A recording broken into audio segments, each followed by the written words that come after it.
2026 Chevrolet Cobalt qaytdi va bu mashina O'zbekistonda yana katta qiziqish uyg'otmoqda.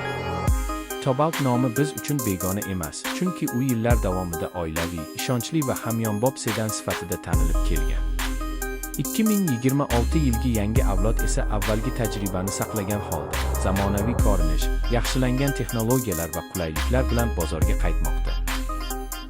Bu avtomobil birinchi marta yo'lga chiqqan paytdan boshlab oddiy haydovchi ehtiyojlarini tushunadigan model bo'lib kelgan va aynan shu falsafa yangi Cobaltda ham davom etmoqda.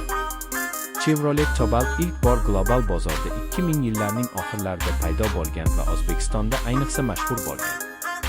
Arzon xizmat ko'rsatish, mustahkam dvigatel va qulay salon uni Nexa, Gentra kabi modellarning mantiqiy davomchisiga aylantirgan.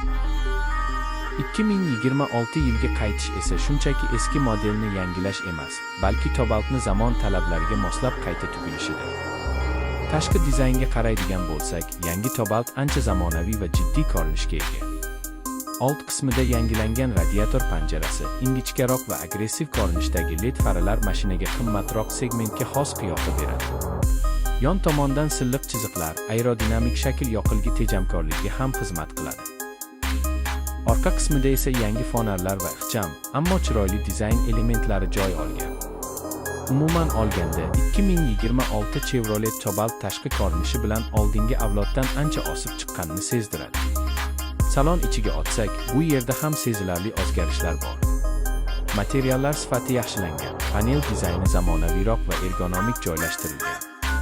Markaziy konsolda katta sensorli multimedia ekran, Apple CarPlay va Android Auto qo'llab-quvvatlashi, Bluetooth va USBportlar mavjud.